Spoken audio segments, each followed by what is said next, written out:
कृष्णाय वासुदेवाय हरये परमात्मने प्रणत क्लेशनाशाय गोविंदाय नमो नमः। बोलिए वृंदावन बिहारी लाल की, भागवत भगवान की जय। बहुत आनंद हो रहा है। आप सब दत्त चित्त होकर भगवान की दिव्य लीला को श्रवण कर रहे हैं और इतनी भारी संख्या में आप सब इस क्षेत्र के प्रबुद्ध जन यहाँ विराजमान हैं। यजमान परिवार के द्वारा बहुत उदारता पूर्वक इस आयोजन को आयोजित किया जा रहा है और गौ सेवा मंडल की गौशाला की सेवा को देख करके मन बहुत आह्लादित हो गया कि अनाथ गोवंश की सेवा में इन्होंने अपना सर्वस्व आहुत किया है और इस क्षेत्र की जनता जनार्दन पूरी सेवा में संयुक्त है। बहुत साधुवाद आप सभी गो भक्तों का। आइए एकाग्र चित्त होकर के अपने मन को सब जगह से हटाकर प्रभु के चरणारविंद में लगाएं और प्रभु की लीलामृत का रसपान करें। एक क्षण मिलकर भगवान नाम का संकीर्तन करें भाव के साथ। कृष्ण गोविंद गोविंद गोपाल नंद गोविंद गाइए गोपाल नंद कृष्ण गोविंद गोविंद गोपाल नंद कृष्ण गोविंद। भाव से ताली बजाते हुए गोपाल नंद हे गोविंद नंद लाल हे गोपाल नंद लाल हे गोविंद नंद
राजा परीक्षित ने शुकदेव जी से प्रश्न किया, महाराज आपने अभी तक, आज 7वां दिवस चल रहा है, आपने जितनी भी कथाएं सुनाई हैं,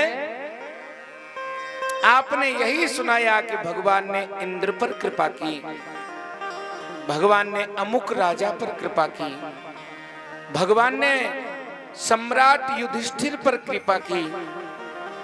महाराज क्या कभी भगवान ने किसी गरीब पर कृपा नहीं की क्या? क्या भगवान राजा महाराजाओं पर ही कृपा करते हैं क्या? सुनकर के सुखदेव जी आह्लादित हो गए। श्री सुखदेव जी महाराज कहने लगे, राजा भगवान गरीबों पर ही कृपा करते हैं। जिसके मन में दैन्य नहीं होगा वो भगवान के शरणागत हो ही कैसे सकता है?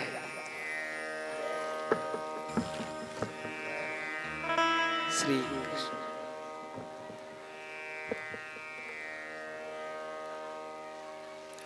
शरणागत तो वही होगा जिसमें दैन्य होगा। नारायण कवि लिखते हैं, अरे नारायण मैं सच कहूं भुज उठाई के आज, जो जिय बने गरीब तो मिले गरीब निवास।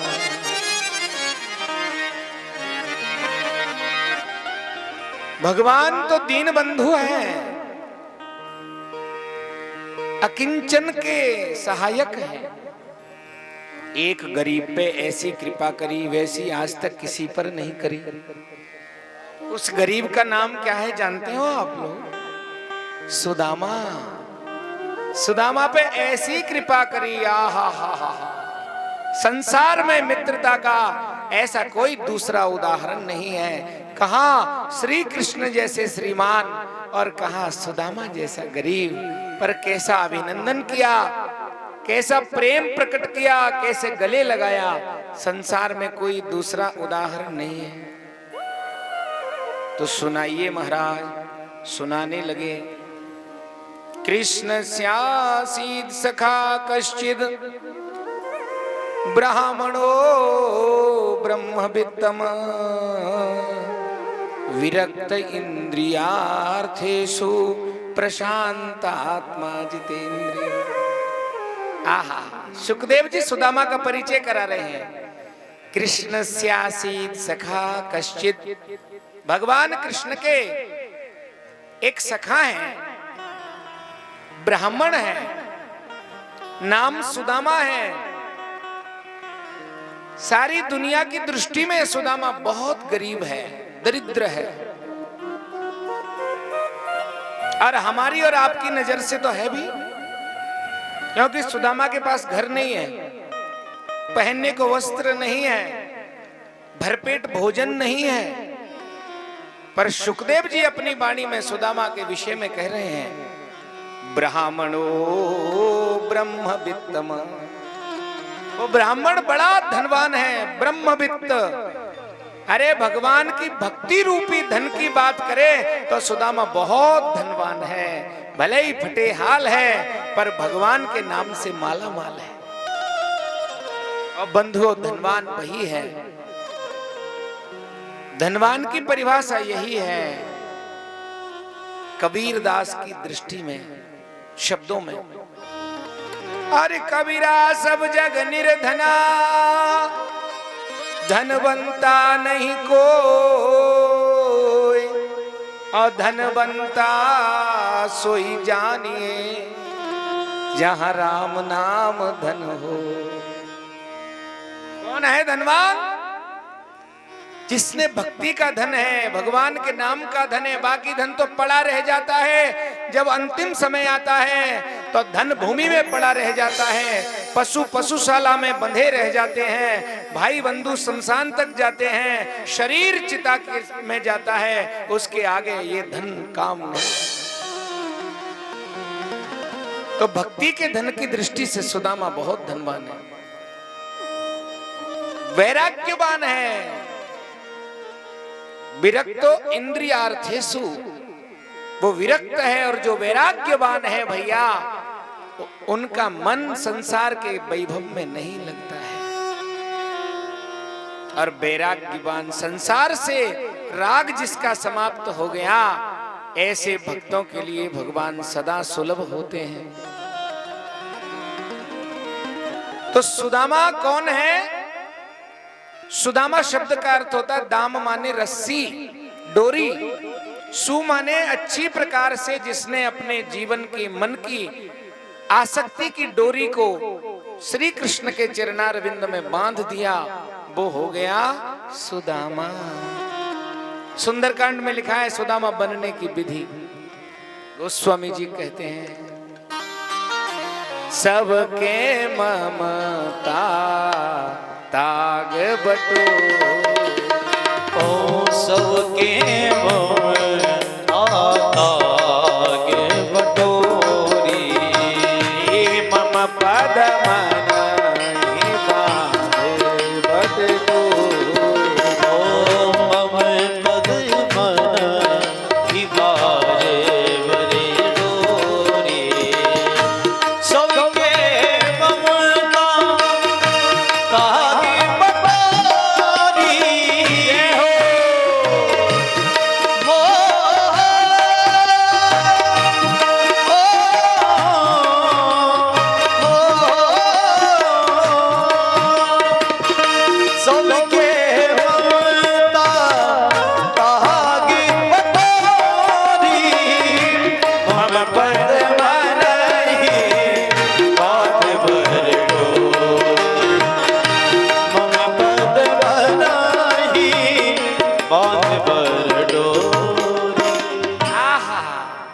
मानसकार लिख रहे हैं, सबकी ममता, हमारी ममता के जो धागे हैं ना, देह में, पुत्र में, पुत्री में, संसार में, धन में, जमीन में, वो सारे धागे निकाल के एक डोरी बनाओ और भगवान के चरण में बांध दो, तो बन गए सुदामा। फिर सुदामा जितना प्रिय लगा, हम भी उतने ही प्रिय प्रभु के हो जाएंगे। पर पता कैसे चलेगा कि हमारी डोरी बंधी के नहीं भगवान के चरण में? वाणी से तो मैं कह दूं, आप कह दो, कहने से ही बंध जाएगी क्या? यदि ऐसी स्थिति आ जाए तो समझ लेना कि अब हम सुदामा बनने के मार्ग पर अग्रसर हो गए। कौन से? समदर्शी इच्छा कछु नाही, अहर्ष शोक भय नहीं मन माही। जब समदृष्टि हो जाए, समान, अपना पराया, छोटा बड़ा, ऊंचा नीचा, सबके प्रति समान भाव। सुदामा यही तो करता है। कोई दान देता है, आयुष्मान भव, कोई गाली देता है तो भी आयुष्मान भव। राजा के प्रति, रंक के प्रति एक दृष्टि, समदर्शी, इच्छा कछु नहीं, कोई कामना नहीं, मोक्ष तक की भी कामना नहीं। और जिसके मन में कामना नहीं है, उनसे प्रभु दूर नहीं है। हमारी कामनाएं भगवान से हमको विमुख बना देती हैं। हम क्या मांगते हैं जिससे कुछ नहीं सिद्ध होगा। एक सच्ची घटना है पंढरपुर की। महाराष्ट्र में प्रभु का धाम है, आपने दर्शन किया होगा, पंढरपुर, विठ्ठलनाथ। वहां नामदेव जी महान भक्त हुए, जिनसे ठाकुर जी साक्षात वार्तालाप करते थे इसी कलयुग में। वहां एक ब्राह्मण और एक ब्राह्मणी रहते थे। ब्राह्मण का नाम था राका, जिनकी बड़ी प्रसिद्ध कथा है, उनका पंथ भी चलता है, उनके पंथ के संत भी आज होते हैं। दोनों ने विचार किया, ब्राह्मण शरीर पाया, इसे भोगों में लगाएंगे, इससे बड़ी मूर्खता क्या होगी, क्योंकि शास्त्र कहता है ब्राह्मणस्य ही देहोयम क्षुद्र कामाय नेष्यते। ये ब्राह्मण का शरीर तुच्छ सुखों की प्राप्ति के लिए नहीं है, वेद पढ़ने के लिए, भजन करने के लिए और अनंत सुख रूपी मोक्ष को प्राप्त करने के लिए होता है। तो दोनों ने क्या किया, रात दिन भजन करते थे पति पत्नी। घर में गरीबी, अब काम धंधो करे नहीं तो घर कैसे चले। तो बोले जंगल में से सूखी लकड़ियां ले आते हैं, इसमें कोई कष्ट नहीं है। जो अपने आप सूख के गिर गई ऐसी लकड़ियां लाओ, गट्ठर बना के बेचो और जो पैसे 2 पैसे मिले आटा दाल लाओ और भोजन करो बस। रात दिन भजन करते थे, घर में घनघोर गरीबी। एक दिन नामदेव जी ने भगवान से कहा, प्रभु आप बड़े हैं, उल्टी लीला आपकी। जो पापी हैं, जो लोभी लालची हैं, उनके घर तो आपने धन के भंडार भर रखे हैं, ये दोनों पति पत्नी बेचारे कितने गरीब हैं। आपका भजन करते हैं रात दिन, आपने कुछ भी नहीं दिया इनको। तब भगवान ने कहा तू जानता नहीं है, ये वैरागी है, संसार की किसी वस्तु का लोभ इनके मन में नहीं है। मैं दे भी दूंगा तो नहीं लेंगे। अरे नामदेव बोलो, दोगे तो क्यों नहीं लेंगे? आपको तो देने के अनेक तरीके हैं, दे दो कैसे भी बेचारे ने। अच्छी बात है, चलो। भगवान ने कहा चल नामदेव दिखाता तो हूं तुम्हें इनका भाव कैसा है। एक दिन पति पत्नी जंगल में लकड़ियां बीनने जा रहे थे। आगे आगे पति, पीछे पत्नी आ रही थी, पति आगे चल रहा था। तो भगवान ने विचार किया वैसे तो ये धन मांगता नहीं है मुझसे कभी, दूंगा तो लेगा भी नहीं, तो क्या करें। रास्ते में जिस रास्ते वो पति जा रहा था, सोने की मोहरों से भरा हुआ सोने का कलश भगवान ने जमीन में गाड़ दिया, धरती में, पगडंडी में। जैसे ही ये गया, ठोकर लगी, ढक्कन गिरा, सोने की मोहरों से भरा हुआ कलश। पति ने देखा, अरे सोने का कलश। नीचे झुका, जल्दी से मिट्टी डालने लगा उसके ऊपर। पीछे से पत्नी आ गई। पत्नी ने कहा क्या कर रहे हो? कुछ नहीं कुछ नहीं। अरे बताओ बताओ क्या कर रहे हो? पति ने कहा रास्ते में सोने की मोहरों से भरा कलश है, न जाने किसने गाड़ दिया, मैंने ठोकर लगी तो ये सब निकला है। मेरे मन में इसको देखकर कोई लोभ नहीं है, न मैं लूंगा, पर मैंने सोची तू पीछे से आ रही है, स्त्री की जाति क्या पता सोने को देख के लालच में आ जाए, इसलिए सोने के ऊपर मिट्टी डाल रहा हूं, ढक रहा हूं ताकि तू देख न सके। तो पत्नी ने क्या उत्तर दिया? पत्नी ने जो उत्तर दिया सुनने योग्य है। पत्नी ने कहा सुनो, मिट्टी पर मिट्टी क्यों डाल रहे हो? आपकी नजर में तो ये भी भेद है कि ये सोना है, ये मिट्टी है, मेरे लिए तो ये भी मिट्टी है और ये भी मिट्टी है। आहा। पति ने कहा धन्य है देवी, तेरा वैराग्य मुझसे भी बांका है, श्रेष्ठ है। दोनों गए। अब भगवान ने नामदेव से कही देख लियो, मैंने सोना दिया, ले लिया क्या इन्होंने? क्या करें, कुछ तो सहायता करो, इनकी गरीबी मुझसे नहीं देखी जाती। नामदेव बोले कुछ तो करो महाराज। चल एक काम करते हैं नामदेव, क्या इनके लिए बेचारे दिन भर मेहनत करके 2 गट्ठर बनाते हैं और बाजार में रुपया 2 रुपया में बेचते हैं। आज हम मेहनत करें, तू और हम दोनों। ठाकुर जी बोले बहुत सारे गट्ठर बना दें ताकि 10-20 रुपया प्राप्त हो जाए। आगे आगे नामदेव, पीछे पीछे ठाकुर जी। जंगल में जितनी सूखी लकड़ियां थी सब बीन बीन के ढेर बना दिए ताकि ज्यादा लाभ हो जाए। ये पति पत्नी जंगल में आए और देखियो, अरे राम राम, कहीं सूखी लकड़ी है नहीं, सब गट्ठर बंदे रखे। इन्होंने कहा कोई और लकड़हारा आ गया,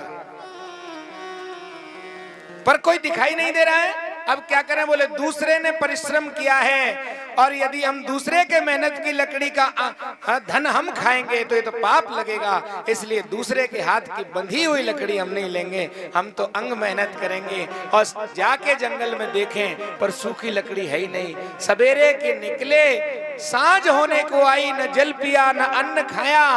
भगवान ने कहा नामदेव अब क्या करूं, ऐसे भक्तों को मैं कुछ भी देता हूं ये नहीं लेते, इनके सामने तो मुझे प्रकट होना पड़ता है। और भगवान आए और राका बाका के सामने द्वारिकानाथ साक्षात प्रकट हो गए और दर्शन दे दिया।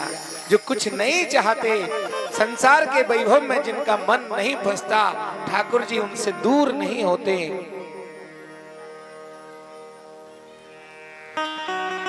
बंधुओं, प्रभु के नाम में जिनका मन लग गया है, फिर संसार का वैभव उनको आकर्षित नहीं करता। सुदामा ऐसा ही बैरागी है, ज्ञान संपन्न है, धन का लोभ नहीं है, दुनिया की दृष्टि में भले गरीब हो पर अब वो अपने आप में बहुत धनवान है। हाँ हाँ हाँ, क्या आनंद है, जिसको वैराग्य है वो निर्भय हो जाता है, फिर गरीबी उसको डरा नहीं सकती है। इसलिए तो संत कहते हैं जो सुख पायो जय जय राम भजन में, और वो सुख ना है अमीरी में। मन डोला यो मेरो यार फकीरी में, मन डोला यो मेरो यार फकीरी में, मन डोला यो मेरो यार फकीरी में, मन डोला यो मेरो यार फकीरी में। ताली बजा दे।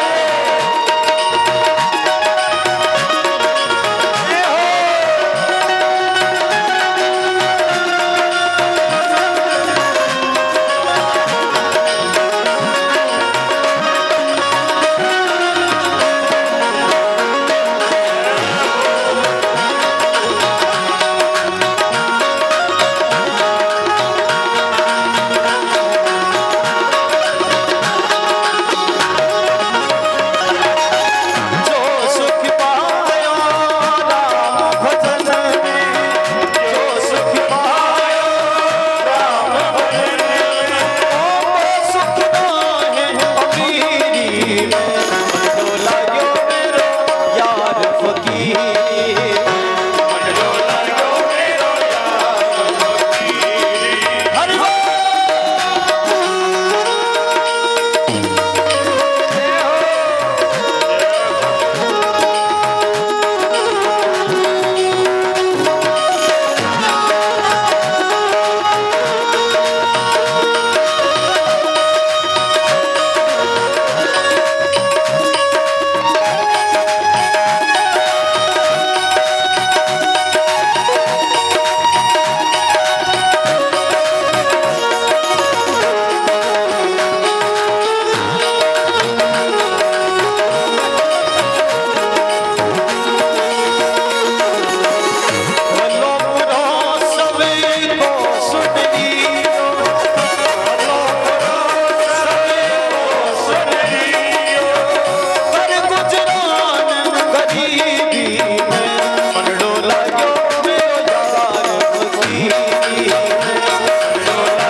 बोलिए भक्तवत्सल भगवान की। जिनके जीवन में वैराग्य है, संसार के सुख, तुच्छ सुख उनको आकर्षित नहीं करते। अरे सामान्य सोना चांदी हीरा मोती की बात तो छोड़िए, परंतु कुबेर का खजाना भी कोई उनको दे तो भी उनके मन में उसको पाने की लालसा नहीं होती। रमा बिलास राम अनुरागी, तजत बमन इवज में बड़ भागी। सुदामा वैराग्यवान है। उज्जैन में ठाकुर जी जब पढ़ने गए तब मित्रता हो गई। सुदामा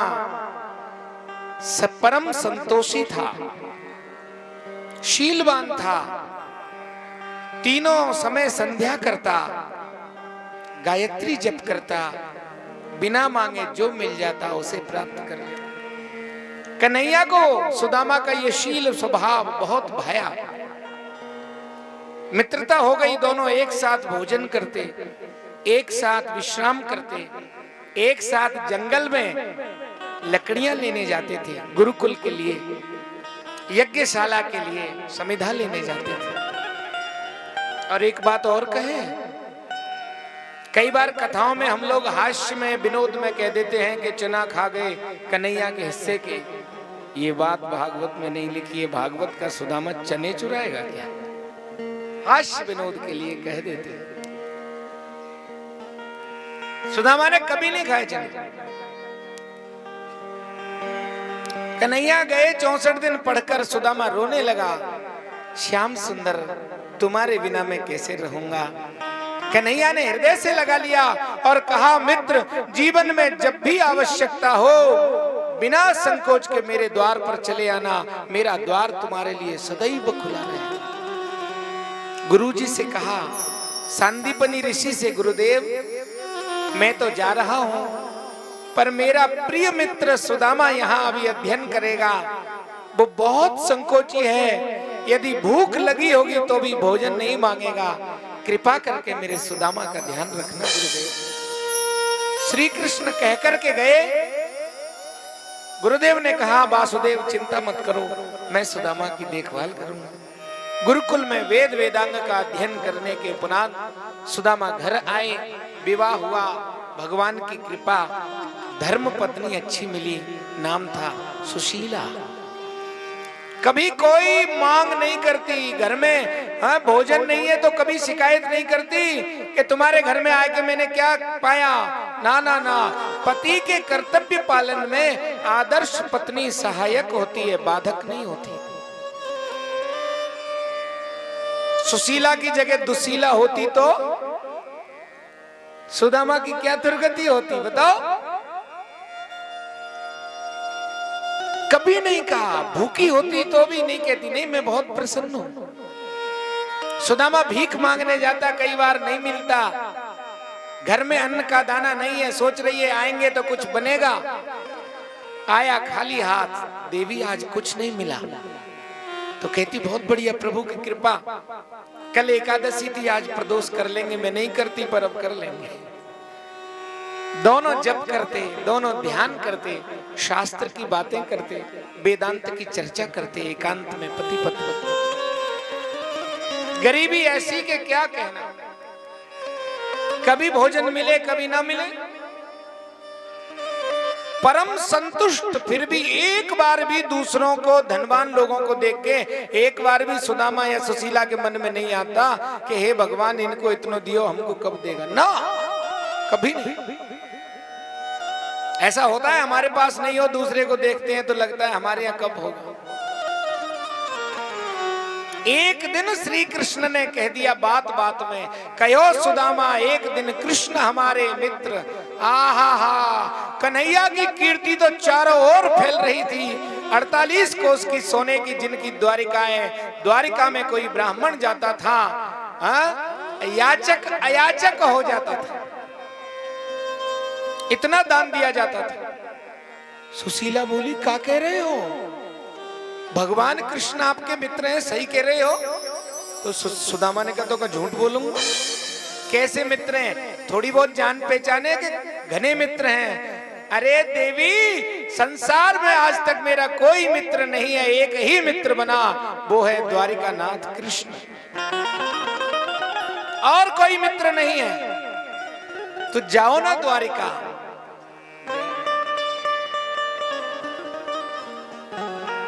बार बार कहने लगी, जय हो।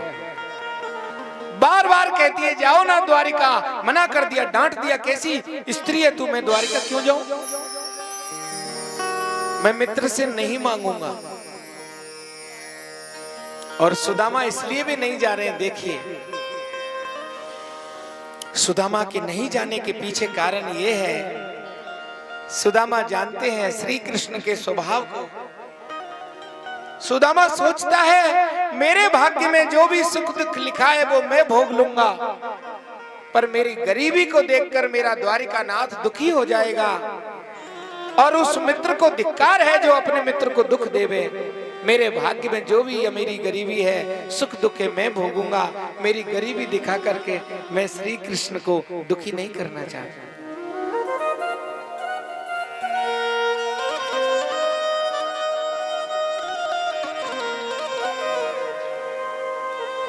क्या उदात्त भाव है ये!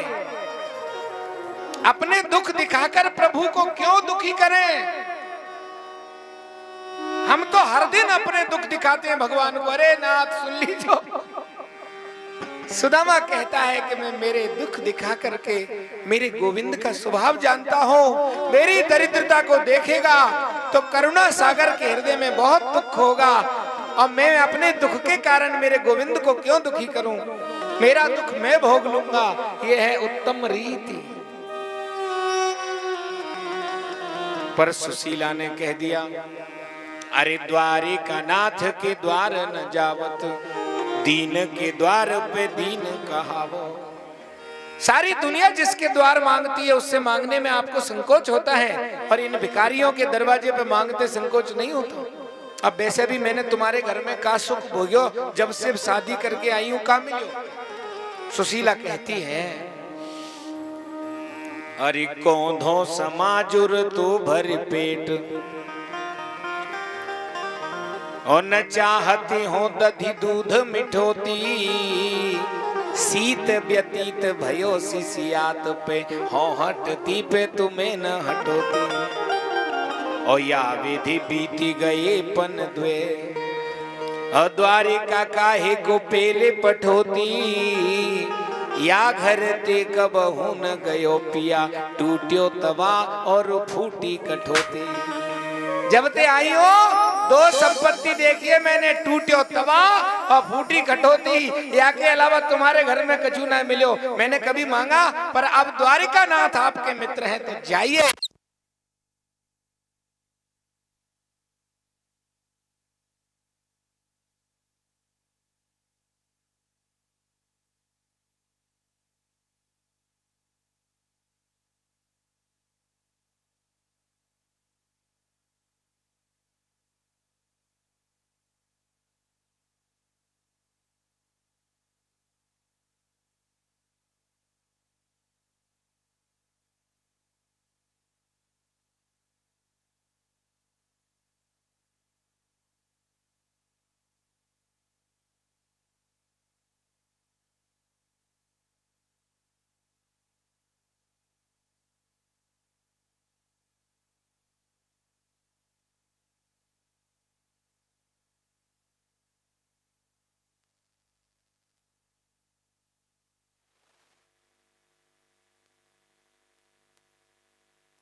श्री राधे।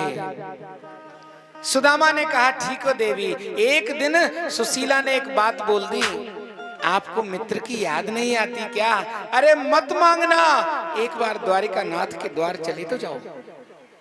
सुदामा प्रसन्न हो गया। सुदामा ने कह दिया, देवी ठीक है, कल सवेरे ही मैं द्वारिका चला जाऊंगा। स्नान करके सुदामा आ गया, पर कहने लगा खाली हाथ नहीं जाऊंगा भगवान के घर, मित्र के घर। इतने गहरे मित्र हैं, प्रिय मित्र हैं, लोग क्या कहेंगे क्या लाया। कुछ मिठाई पकवान हो तो ले, भेंट के लिए लेकर आ जाओ। सुशीला घर में गई तो देखे, बर्तन उठा के देखा, अन्न का एक दाना नहीं था, बर्तन खाली पड़े थे। आंखों में आंसू आ गए बेचारी के, हृदय में दुखों का पहाड़ टूट पड़ा। हे प्रभु, मैं क्या करूं? आपके लिए मेरा भाव तो ऐसा है, आज मेरा बस चले तो आपको 56 भोग दे दूं, पहुंचा दूं इनके हाथ, पर इस बिचारी ब्राह्मणी के पास आपको भेंट देने के लिए कुछ भी नहीं है। पड़ोस में गई, एक घर से चावल मांग के लाई। चावल कौन से? साबुत चावल नहीं थे। या चित्वा चतुरो मुष्टीन विप्रान प्रथुक तंडुलान। चावल के दो नाम होते हैं, एक अक्षत, एक तंडुल। अक्षत किसको कहते हैं? साबुत चावल, और तंडुल कहते हैं टूटे टुकड़े को। तो पड़ोसन बोली, मैंने धान कूटे, साबुत साबुत तो निकाल लिए, बहन जे टुकड़े बचे हैं तेरे काम के हो तो ले जा। क्या सोचने लगी, हे द्वारिकाधीश, कोई आपको हीरा मोती चढ़ा भेजता है, कोई मेवा मिष्ठान्न भेजता है, ये चावल के टुकड़े आपके योग्य तो नहीं है, पर हे दीन बंधो, इस विषम परिस्थिति में इन चावल के टुकड़ों के अलावा इस दासी के पास आपके लिए देने को कुछ भी नहीं है। हे अंतर्यामी, आप मेरी व्यथा को जानते हैं, मेरे इस चावल के टुकड़े को ही भोग प्रसाद समझ लेना प्रभु। इसलिए तो भगवान ने चावल खाए, भावग्राही है ना प्रभु। 3-4 मुट्ठी बीन के ले आई, एक पोटली में बांधे, फटे पुराने कपड़ा में, घर में नया कपड़ा भी नहीं। पोटली दे दी कन्हैया, सुदामा के हाथ में लो, द्वारिका नाथ को दे देना। सुदामा ने कहा क्या है, खोल के तो दिखा। मना कर दिया, मत खोलिए, ये मेरे और द्वारिका नाथ के बीच की बात है। आप तो कह देना कि आपकी भाभी ने दिया है। वे अंतर्यामी जान जाएंगे कि इस घड़ी भाभी के पास इससे बढ़कर कोई वस्तु नहीं है। सुदामा चल पड़े प्रसन्नता से। शरीर जर्जर हो गया था, दुबला शरीर हो गया, भूखे रह रह कर सुदामा का। थोड़ी दूर चला, शरीर थक गया, पेड़ की छांव में बैठ गया। शरीर तो टूटा, पर जैसे ही ध्यान आया, आहा हा, इतने दिनों के बाद कमल नयन श्री कृष्ण के सुंदर मुखारविंद का दर्शन करूंगा। कितने दिनों बाद ये अवसर आया है। कन्हैया के दर्शन की उत्कंठा में फिर से शक्ति का संचार हुआ और सुदामा भागने लगा द्वारिका की ओर। अयम ही परमो लाभो उत्तम श्लोक दर्शन। सुदामा जा रहा है तो क्या भावना है, आज मेरे प्रभु का दर्शन मैं करूंगा, आज मेरे जीवन का सबसे श्रेष्ठ दिन है। जीवन में अच्छा दिन कौन सा होता है? श्रेष्ठ दिन वही होता है जो भगवान के स्मरण में बिताया जाए, भगवान के नाम में बिताया जाए। एक बार की बात है, एक बार बहुत सारे साधु संत इकट्ठे हुए, महात्मा। किसी ने उनसे उनकी आयु पूछी, उम्र। एक बाबा जी से पूछा, बाबा बताओ आपकी उम्र कितनी है? एक महात्मा बोले 100 वर्ष। दूसरे से पूछी, बोले 80 वर्ष। तीसरे महात्मा से पूछा, बाबा आपकी उम्र कितनी है? महात्मा ने कहा, देखने में 60 के लग रहे थे। बोले 5 वर्ष। पूछने वाले ने आश्चर्य से देखा, बाबा देखने में तो 60 के लग रहे हो, आप 5 वर्ष क्यों कह रहे हो? बाबा हंसे। बाबा ने कहा, भैया तुम्हारी हिसाब से तो 60 साल का हो, पर तुम्हारे गिनने में और मेरे गिनने में अंतर है। उम्र तो मेरी 60 साल है, पर 5 साल से ही मैं भगवान के भजन में लगा हूँ। 55 साल तक एक बार भी भगवान का नाम नहीं लिया।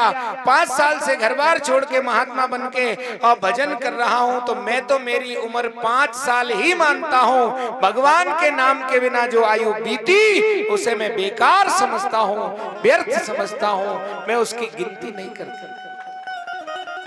हमारी उम्र में से जो क्षण प्रभु के नाम बीते, जे दिन भगवान के स्मरण में बीते, वही दिन तो सार्थक होते हैं। सुदामा कह रहा है, अयम ही परमो लाभ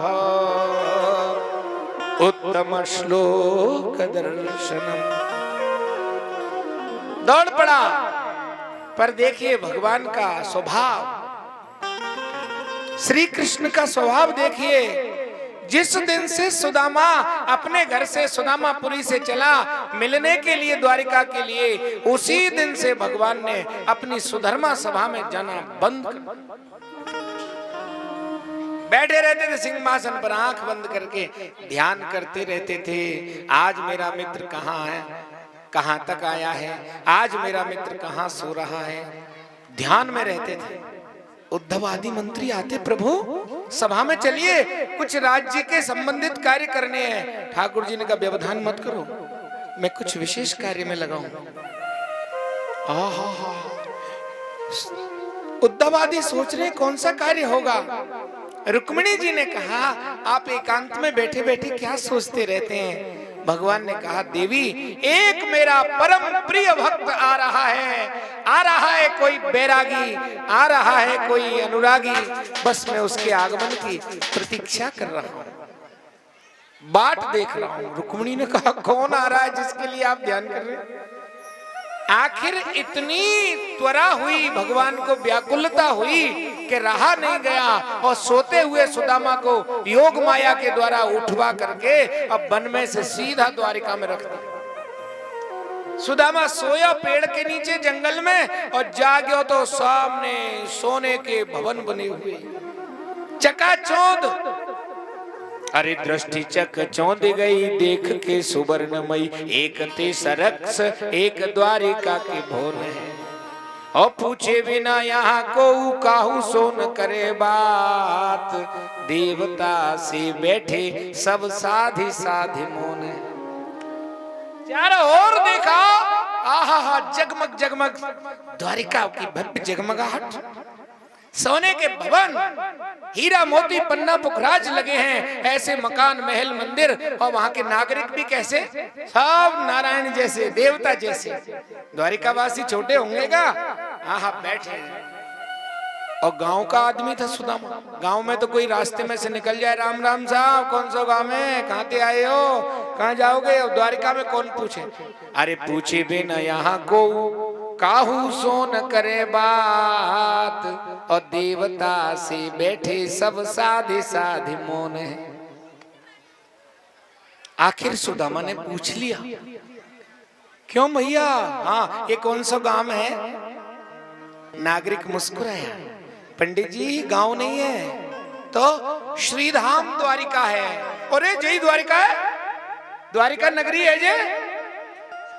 महाराज जी एक ही द्वारिका है संसार में, यही द्वारिका। आपको कहां जाना है, बोलिए। सुदामा डर गया। सुदामा ने कहा, बात ऐसी है, ठीक है जय द्वारिका है, मैं द्वारिका ही जाना चाहता हूं। बात यह है कि एक द्वारिका के राजा मेरे मित्र हैं। नागरिक ने ऊपर से नीचे तक देखियो, आपके मित्र और राजा लग तो रहे ना है महाराज। नहीं, क्या नाम है आपके मित्र का, कृष्ण है। जैसे ही कृष्ण नाम कहा, वो द्वारिका का नागरिक नाराज हो गया। सुदामा जी से कहने लगा, आप ब्राह्मण होकर कितनी असभ्यता से बोलते हैं, प्रभु का नाम ऐसे लिया जाता है क्या। सुदामा ने कही, क्या गलती है गई भैया, बोल कैसे लिया जाता है, तू बता दे। तो वो नागरिक बताने लगा, श्री श्री 1008 श्री अनंत श्री विभूषित अखंड कोटि ब्रह्मांड नायक यदुकुल चंद्रभाल परात पर ब्रह्म भगवान देवकी नंदन श्री श्याम सुंदर कृष्ण। सुदामा ने कहा, एक ही बात है, तेने भी वही कहा, मैंने भी वही कहा, तेने डिग्री बहुत लगाई है कृष्ण ही। और मेरे साथ पढ़ता था तब कृष्ण था। तेने श्री श्री अखंड कोटि परात पर बहुत लगा दिया। कहाँ मिलेंगे ब्रह्मांड नायक? चली जाइए पंडित जी रुक्मिणी जी के भवन में। द्वारिका के नागरिक ब्राह्मणों का सम्मान तो करेंगे ही, कृष्ण की नगरी में ब्राह्मण से कोई अशिष्टता से बात कैसे कर सकता है? ये तो ब्रह्मण्य देव हैं। गए द्वार पर, द्वारपाल ने देखा मुझे भगवान से मिलना है। द्वारपाल ने कहा पंडित जी क्षमा कीजिए, आप वहां दान अध्यक्ष बैठा है, वहां पर जाइए, आपको जो चाहिए सब दान में मिल जाएगा। आप जैसों से भगवान नहीं मिलते हैं। क्यों? तो द्वारपाल ने कहा सुनिए, आप तो सामान्य बहुत गरीब ब्राह्मण हो। अरे इंद्र भी आए तो दिन भर हाथ जोड़ के खड़ो रहे, द्वारिका नाथ की इच्छा हो तो दर्शन दे, ना हो तो ना दे। ब्रह्मा जी आए तो भी ठाकुर जी मिले कि ना मिले, आप जैसों को कहां मिलेंगे? सुदामा बोले भैया ये महल मंदिर देख के तो लग रहा है कि मुझे भी भूल गया होगा। अरे इतना वैभव है, पर मुझे तो वैभव देख के आनंद हो गया मेरे कन्हैया का। आप पहचाने के नहीं पहचाने, मेरी एक प्रार्थना है, मुझे भीतर जाने देना। एक द्वारपाल ने कहा जाइए, दूसरे द्वारपाल ने कहा जाइए, तीसरे ने भी कह दिया जाइए। भागवत में लिखा है त्रीणि गुलमान्यतीताय, आहा 3 दरवाजे पार कर लिए। चौथे पे पहुंचा तब मना किया द्वारपाल ने। यहां तक कैसे आ गए महाराज जी, आप जैसे का प्रवेश नहीं है। बोले 3 भले आदमी ने पहुंचा दिया, अब तू भी जाने दे, खबर कर दो। अरे महाराज डांट पड़ेगी। भैया मेरे लिए डांट खा लेना। द्वारपाल गया। क्या दृश्य है, द्वारिका नाथ बैठे हैं सिंहासन पर, प्रतीक्षा कर रहे हैं कब आएगा मेरा प्रिय सुदामा। आइए द्वारपाल गया। द्वारपाल ने जाकर के प्रणाम किया, द्वारिकाधीश की जय हो। भगवान ने देखा, बोलो कुछ कहना है जी, कहिए। द्वारपाल बोला कहने में आ नहीं रहा है, कैसे कहूं? क्या बात कर रहे हो? बोले द्वारिका में एक अचंबो आयो है। अचंबा? ठाकुर जी मुस्कुरा रहे हैं, देखो मेरे मित्र को अचंबा कह रहा है। क्या कहा? अरे शीस पगान जगातन पे प्रभु, और जाने को आई बस्यो की ही ग्रामा। धोती फटी सी लटी दुपटी, और पाए उपान हूं की नहीं सामा। द्वार खड़ियो द्विज दुर्बल एक, और हो जग सो वसुधा अभिरामा। पूछत दीन दयाल को धाम, बतावत आपनो नाम सुदामा। द्वारपाल कहने लगा मैं क्या वर्णन करूं उस व्यक्ति का। ऐसा एक मनुष्य खड़ा है, कौन है? अरे शीस पगा ना, आपके सामने कोई नंगे सिर नहीं आता, पर उसके पास पगड़ी नहीं है, न झगा तन पे, शरीर पे कोई कपड़ा नहीं। जाने को आई बस्यो के ही ग्रामा, कोई ग्रामीण है। अच्छा, धोती है तो सही, पर कैसी है? धोती फटी सी लटी दुपट्टी, ऐसी पुरानी है 10-20 वर्ष पुरानी कि रस्सी की तरह बल पड़ रहे हैं धोती में। पैरों में पदत्राण नहीं है, जूते नहीं है, ऐसी दुर्दशा हो रही है। कौन है? द्वार खड़ियो द्विज दुर्बल एक। हे नाथ, एक दुबला पतला सूखे शरीर वाला ब्राह्मण खड़ा है। ब्राह्मण सुनते ही प्रभु चौंक पड़े, ब्राह्मण है, क्या चाहता है? पूछत दीन दयाल को धाम। हे प्रभु, आपसे मिलना चाहता है, मुझसे ब्राह्मण मिलना चाहता है। नाम बताया उन्होंने? हाँ, बतावत आपनो नाम सुदामा। सुदामा नाम बता रहा है। सुदामा का नाम द्वारिका नाथ के जो ही कानों में पड़ा, ओ हो हृदय में प्रसन्नता का सागर उमड़ पड़ा और ठाकुर जी उछल करके सिंहासन से खड़े हो गए। और कहाँ खड़ा है? बोले द्वार पर। और अपने आसन से भागने लगे दरवाजे की ओर। सुदामा सुदामा सुदामा कहते कहते अब भगवान भागे तो दास दासी भागे, मंत्री भागे और नौकर चाकर भागे। कौन आ गया जिसके लिए प्रभु दौड़ रहे हैं? आहा हा, भागते जा रहे हैं। और इतने सुदामा ने सोची, द्वारपाल को गए बहुत देर हो गई, अब आएगा फटकार के भगा देगा। कन्हैया तो अब क्या पहचानेगा? इतने राजा महाराजा दर्शन के लिए लाइन में खड़े हैं, पंक्तिबद्ध होके खड़े हैं। कोई बात नहीं, पर मेरे कृष्ण का वैभव देखकर मेरा मन संतुष्ट हो गया। अब पहचाने के नहीं पहचाने, मेरा तो आना सार्थक हो गया।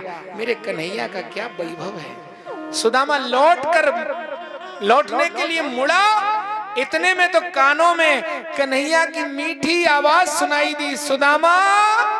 सुदामा ने पलट कर देखा तो दोनों भुजा फैलाए श्री कृष्ण दौड़े दौड़े आ रहे हैं। पास में आए सुदामा, सुदामा ने कहा कन्हैया, और भगवान ने दोनों भुजाओं में सुदामा को भर लिया, हृदय से लगा लिया, छाती से लगा लिया। फिर से देखे सुदामा तू आ गया, आहा, बार बार गले से लगा,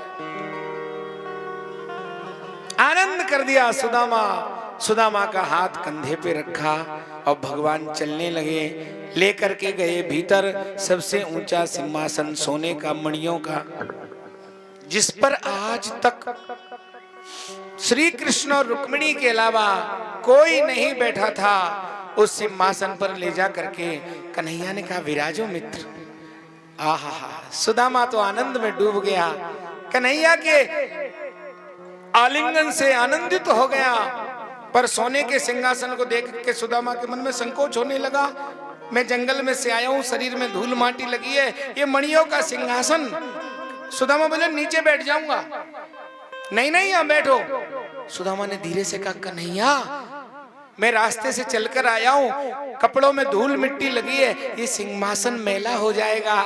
आहा हा, ठाकुर जी ने कहा मित्र, ये अभी तक अपवित्र था, तेरे जैसा संत बैठेगा तो मेरा आसन पवित्र हो जाएगा।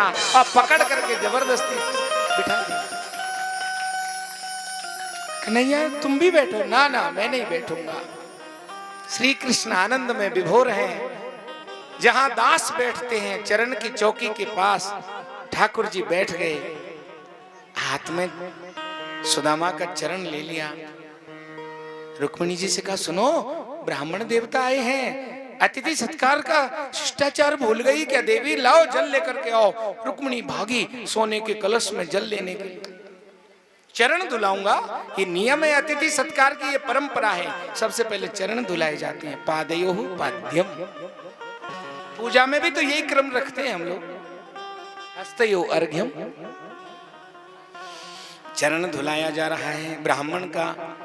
द्वारिका नाथ ने इशारा किया देवी लाओ। रुक्मिणी जी गई और भगवान ने सुदामा जी का पैर, चरण अपने हाथ में लिया। आहा हा, चरण में जगह जगह कांटे लगे हुए थे, बिमाई फटी हुई थी। जीवन में कितनी दरिद्रता है, कितनी गरीबी है, ये सुदामा के पैर बता रहे हैं कि बेचारे ने घनघोर कष्ट भोगे हैं। आहा, श्री कृष्ण ने सोचा मेरे मित्र ने कितना कष्ट भोगा है। भगवान को ग्लानि होने लगी सुदामा के दुखों को अनुभव करके। आहा, स्मरण करके भगवान को इतना दुख हुआ कि भगवान की आंखों से झरझर आंसू बहने लगे। और सुदामा संकोच में गड़ रहा है। इसीलिए तो मैं नहीं आ रहा था कि मेरी दुर्दशा को देखकर कन्हैया को बहुत दुख होगा। कन्हैया को लग रहा है कि लोग मुझे दया का सागर कहते हैं, पर सुदामा के लिए मेरी दया कहां सूख गई। धिक्कार है मुझको, मैं मित्रता नहीं निभा सका, मैं सोने के पलंग पर सोता रहा और मेरा प्रिय मित्र सुदामा अभाव और गरीबी में कष्ट भोगता रहा। मैं कैसा मित्र हूं? मित्र को तो मित्र के काम आना चाहिए, सुधि लेने चाहिए। ठाकुर जी को दुख होने लगा, रे सुदामा तेने बताया नहीं, अकेले गरीबी भोग ली। और कन्हैया जब रो रहे हैं तो सुदामा को बहुत कष्ट हो रहा है। और धीरे से सुदामा अपना पैर छुड़ाने लगे। कन्हैया मैं तो बहुत आनंद में था, तू चिंता मत करे, बहुत मौज में था। रोते रोते भगवान कहते हैं तेरी स्थिति बता रही है कि तूने कितने कष्ट भोगे हैं। उत्तम कोटि के भक्त अपने दुख भी भगवान को नहीं बताते। मांगने की तो बात छोड़ो, अरे दुखी है तो भाई हमारे दुख है, हम क्यों बताएं, भगवान को दुखी क्यों करें। एक सच्ची घटना है, ब्रज के पास गांव में एक ब्राह्मण थे। जब 100 बरस पूरे हो गए, बुढ़ापे में, बड़े भक्त थे, सदा भगवान का भजन किया, उनका अंतिम समय आया। अंतिम समय आया, मूर्छित हो गए। घर वालों को लगा कि अब थोड़ी बहुत देर के हैं मेहमान, आज शाम तक या कल तक चले जाएंगे, ऐसा घर वालों को लगा। तो घर वालों ने सोचा वृंदावन यहां से 10-15 कोस है, तो जीवन भर इन्होंने राधा कृष्ण की भक्ति की है, तो एक काम करें, इस शरीर को वहीं ले चलें और आखिरी सांस ये भगवान के धाम में लें तो और बढ़िया। उस जमाने में और साधन नहीं थे, चारपाई पर रखा और बच्चों ने कंधे पे रखा और बूढ़े ब्राह्मण को वृंदावन की ओर लेके चल दिए। क्यों? अंतिम सांस प्रभु के धाम में ले लें तो अच्छी बात है। 8-10 कोस है। थोड़ी दूर गए कि ब्राह्मण की नींद खुल गई। उठ के बैठ गए, पुत्रों से कहा कहां ले जा रहे हो?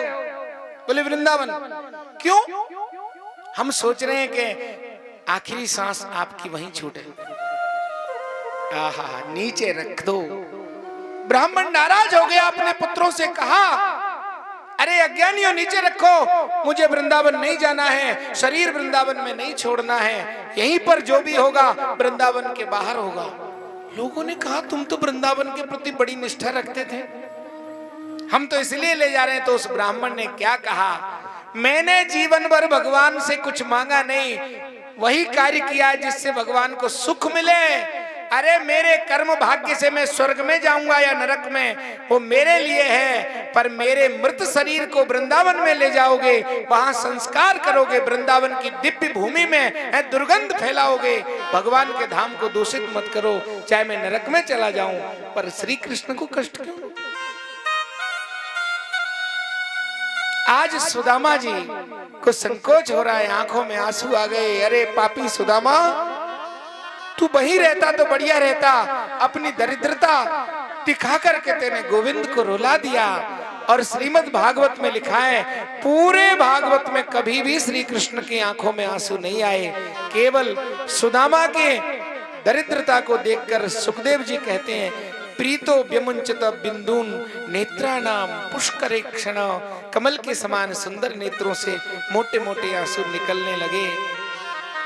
एक बार जसोदा के आंगन में आंसू आए थे, पर वे झूठे आंसू थे। वृत्ता में सासुर 10-10 मना रहो। सुदामा ने समझाया। कन्हैया ने कहा सुदामा तू कितना स्वार्थी है, अरे मित्र का नियम है, सुख दुख अपने बांटकर भोगे जाते हैं, तू अकेला गरीबी भोगता रहा। अरे एक बार भी आ जाता, और नहीं आया तो मुझे ही बुला लेता, तू आ तो क्यों नहीं आता? तो सुदामा ने हंसाने के लिए कहा, मेरे घर तो कन्हैया तुझे बिना बुलाए भी आ जाना चाहिए। क्यों? तू और मैं दोनों साढ़ू भाई हैं। कन्हैया ने साढ़ू कैसे? बोले उद्धालक ऋषि की 2 कन्या हैं, एक लक्ष्मी एक दरिद्रता, तीनों लोकों की लक्ष्मी तेरे पास है और तीनों लोकों की दरिद्रता मेरे पास है। ठाकुर जी हंस पड़े, बात तो खूब बना लेता है। चलो क्या लाए हो? और सुदामा डर गए वैभव देख के। फटे कपड़ा में चावल की पोटली, ना ना मैं कछु ना लायो, मैं काला तो गरीब आदमी। नहीं नहीं कुछ तो लाए होगे। सुदामा ने कांख में चावल की पोटली दबा ली। भगवान ने कहा दोनों हाथ उठा के कह दो कुछ नहीं लाया। सुदामा ने एक हाथ उठाया, एक ने पोटली दबाई। मैं हाथ उठा के कह रहा हूं कछु ना लायो। बोले दोनों हाथ, वो वाला हाथ तो उठाओ। सुदामा बोलो या में मोच आ गई है। अब भगवान ने छीना, सुदामा ने दबाया, पुराना कपड़ा फट गया, सरर सरर चावल निकलने लगे। श्री कृष्ण ने अपने पीतांबर की झोली बना दी, एक दाना भी नहीं गिरने दिया। सारे चावल पीतांबर में भर लिए और मुट्ठी उठा करके बड़े प्रेम से आहा हा चबा चबा कर पा रहे।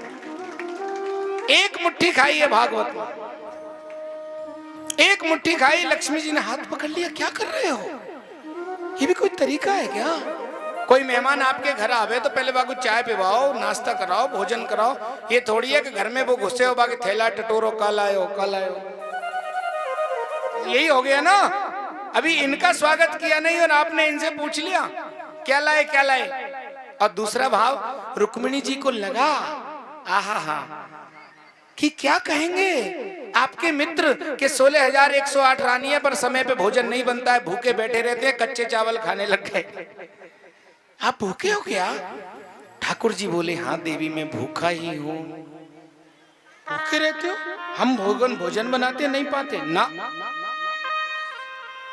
तुम्हारी कहती हो सारा संसार मुझे भोग लगाता है पर मैंने आज तक एक दाना नहीं खाया। दिखे खाते दिखे। भगवान कहते हैं यद्यपि भोग लगात है मोहि सकल संसार के सबरी के विदुर घर पेट भरियो दो बार। सारी दुनिया भोग लगाती है, कह तो शबरी के बेर में स्वाद आया और कह सुदाम विदुर के केला में स्वाद आयो। आज फिर से स्वाद आने लगा, तेने रोक दिया। लो रुक्मिणी सोने के कपाट में रख दो इन चावलों को बांधकर, जब द्वारिका के वैभव से मेरा मन ऊब जाएगा तब एक दाना मुख में डाल के स्वाद बदल लूंगा।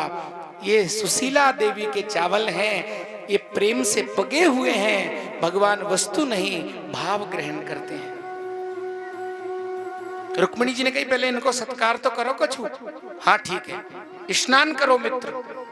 सोने की चौकी पे सुदामा बिठायो।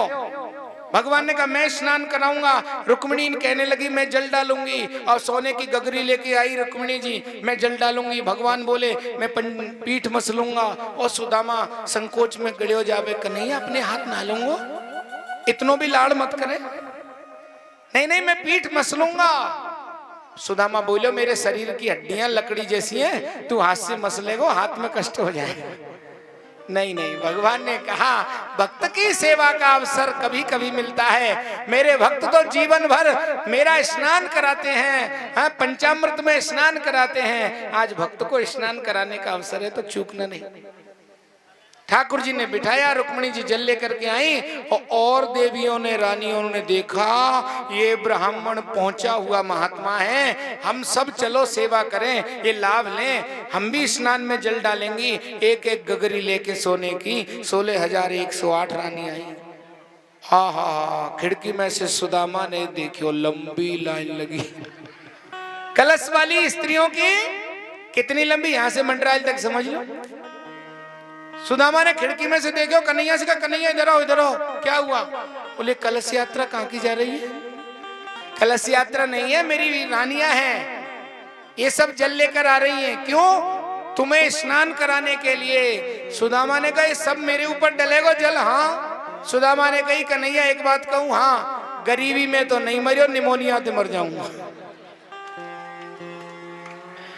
नहीं नहीं ठीक है, अकेली रुक्मिणी हाथ लगाएगी, बाकी जल डालेगी, हाथ लगा लो। स्नान कराया, पीतांबर पहनाया, चंदन लगाया और सोने की चौकी पे सोने की थाली में 56 भोग भोजन कराया। रात्रि में एक पलंग पर सोए कृष्ण और सुदामा, बातें करते रहे बचपन की। और बचपन की बातें की। जब सुदामा थककर सो गया, आहा हा, श्री कृष्ण धीरे से चुपके से उठे और उठ करके धीरे धीरे सुदामा के पैरों के पास बैठे और अपने हाथों से सुदामा के चरण दबाने लगे। सुदामा की नींद खुल गई। कन्हैया ये क्या कर रहे हो? आंखों में आंसू भरकर द्वारिका नाथ ने कहा मित्र तेने बहुत कष्ट भोगे हैं, थोड़ी सी सेवा करके मुझे मेरी गलती का प्रायश्चित तो कर लेने दे। बहुत कष्ट भोगे हैं। आहा हा, सवेरा हुआ, सुदामा विदा करें, न कन्हैया ने दिया और न सुदामा ने लिया। दूर तक पहुंचाने आए और लौट करके जैसे ही आए सुदामापुरी में, जहां झोपड़ी बनी थी वहां तो विशाल महल बना हुआ था। जैसी सोने की द्वारिकापुरी वैसी की वैसी सुदामापुरी बना दी भगवान। और उस महल में से एक दिव्य वस्त्र धारण करके सोने की थाली में आरती लेके एक स्त्री आ रही थी। कई दासियां पीछे थी, ये कोई पत्नी थी सुदामा की, सुशीला। अरे उसने देख लिया पतिदेव को आते हुए। सुदामा को लगा कोई रानी आ रही है, अब भिखारी समझ के डंडा पड़वाएगी जो भागो। ये भागने ही वाला था, सुशीला ने आवाज लगाई, स्वामी। ओहो हो, पत्नी की आवाज, ये तो सुशीला की आवाज है। पलट के देखा तो सुशीला। अरे सुशीला, ब्राह्मणी ये सब, ये महल किसका है? ब्राह्मणी ने कहा आपका है। हमारा है? कैसे आया? द्वारिका नाथ की ओर इशारा कर दिया, ये द्वारिका नाथ की कृपा है। जैसी द्वारिकापुरी वैसी सुदामापुरी। सोने के महलों में रहता है सुदामा, और फिर भी संध्या करता। बीच में झोपड़ी बना ली ताकि भूल नहीं जाए कि मैं झोपड़ी में रहता हूं, भोगों में लिप्त ना हो जाऊं। रोज संध्या करता, 10 माला गायत्री जपता। और जब गायत्री का अर्पण ब्राह्मण लोग करते हैं, अनेन गायत्री जप कर्मणा सर्वांतर्यामी नारायण प्रियता नमो, ऐसा बोलते हैं। जब अर्पण करता तब क्या बोलता वो सुदामा? अरितस्यैव मे सौहृद सक्ष मैत्री दास्यम पुनर्जन्मनि जन्मनि स्यात्। हे परमात्मा, मेरा अगला जन्म होगा, जरूर हो। मैं मोक्ष नहीं मांगता, माता पिता चाहे जैसे हो, पत्नी बच्चे चाहे जैसे देना, पर हे परमात्मा, जन्म जन्म में द्वारिकानाथ कृष्ण को ही मेरा मित्र बनाना, ये सुदामा मांगता है। इस प्रकार सुदामा जी का पावन चरित्र आपने श्रवण किया है, तो विस्तृत सार संक्षेप में आप भाव से सुन रहे हैं। आनंद हो रहा है। बोलिए द्वारिकानाथ भगवान की, वृंदावन बिहारी लाल की। बहुत आनंद है। आइए भजन के माध्यम से भगवान का नाम गाएंगे, फिर और कथा है, सार सार की थोड़ी देर की श्रवण करेंगे। जय श्री राधे। हो मुरली वाले तेरा जय हो। मेरा दिल तो दीवाना हो गया।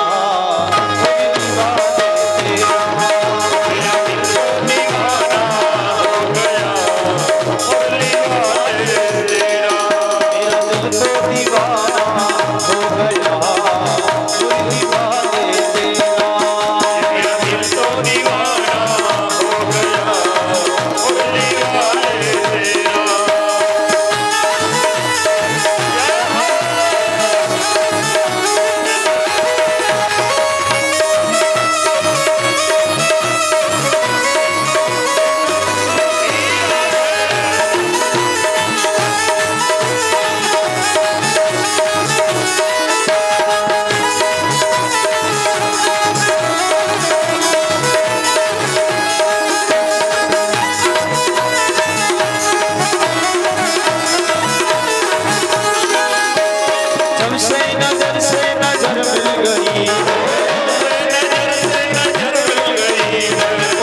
बिहारी लाल की। जोर से जय जयकार करें, भक्त वत्सल भगवान की। आनंद हुआ, सुदामा पर कृपा हुई, श्रुतदेव पर हुई, और फिर भगवान ने महाभारत के माध्यम से पृथ्वी का भार उतार दिया। पांडवों की विजय हुई, कौरव पराजित हो गए। क्यों हुए? अन्याय के कारण। श्री कृष्ण ने पांडवों का पक्ष क्यों लिया? यतो धर्मस्ततो जयः। जहां धर्म होगा वहां कृष्ण होंगे। भगवान न्याय का पक्ष लेते हैं, धर्म का पक्ष लेते हैं। अब भगवान के अवतार का उद्देश्य पूरा हो गया। भगवान ने विचार किया, पौंड्रक सालवादी का वध हो गया, जरासंध और कंस मर गए, सारे पापी नष्ट हो गए, दुर्योधन आदि मर गए। अब धरती पर धर्मराज का राज्य होगा, युधिष्ठिर का। श्री कृष्ण ने विचार किया, मेरी लीला पूरी करने से पहले 56 करोड़ यादवों को भी नष्ट कर देना चाहिए। क्यों? क्योंकि ये यादव भी आगे चल के धरती पे भार न हो जाएं। जैसे किसी के पैर में कांटा लग जाता है तो वो दूसरा कांटा लेके कांटा निकालता है, और कांटा निकल जाए तो दोनों कांटे फेंक देता है। ऐसे यदुवंशियों के सहायता से दुष्टों को मरवाया और अंत में यदुवंशियों का भी संहार किया। ऋषि मुनि आए चतुर्मास करने के लिए द्वारिका में, और ऋषि मुनियों का आदर किया। भगवान के पुत्रों ने गलती की, सांब को स्त्री बनाया और गर्भवती स्त्री बना करके पेट पे कपड़ा बांध करके लड़के को स्त्री बना करके संतों के पास ले गए और उनसे कहा कि बाबा बताइए, इसके गर्भ में बेटा होगा कि बेटी? संतों ने कहा, भैया हमारा परीक्षण मत करो, परीक्षा मत लो, जो भी इसके भाग्य में होगा बढ़िया है। नहीं नहीं बाबा, ज्योतिष जानते हो तो बताओ, बेटा होगा कि बेटी? अब बेटा के तो गलत, बेटी हो तो गलत, वो तो स्त्री नहीं है। क्या करें? दुर्वासा को क्रोध आ गया और दुर्वासा ने कह दिया, जनयिष्यति वो मंदा मुशलम कुलनासनम। अरे मूर्ख, न बेटा होगा न बेटी, तेरे कुल का सर्वनाश करने वाला मूसल होगा। कपड़े हटाए तो लोहे का पिंड निकला। अब बच्चे घबरा गए, भगवान के क्या करें? भगवान को भी नहीं बताया और समुद्र के किनारे गए और घिस घिस करके वो लोहे का जो पिंड मिला, घिस घिस के समुद्र में बहा दिया। जरा सी नोक बची वो भी फेंक दी। उसी से एरका नाम की घास बनी जिसके पत्ते तलवार की भांति थे। अब भगवान ने सबसे कहा कि चलो प्रभासक क्षेत्र में चलें। जब भगवान को शाप का पता लगा, प्रभास क्षेत्र है सोमनाथ, जहां पहले सरस्वती इधर से जाकर के मिलती थी। वो भगवान शिव का पुण्य क्षेत्र है, वहां शाप का प्रभाव नहीं होता। पर वहां जाकर के क्या गलती कर दी, यादवों ने मदिरा पी ली।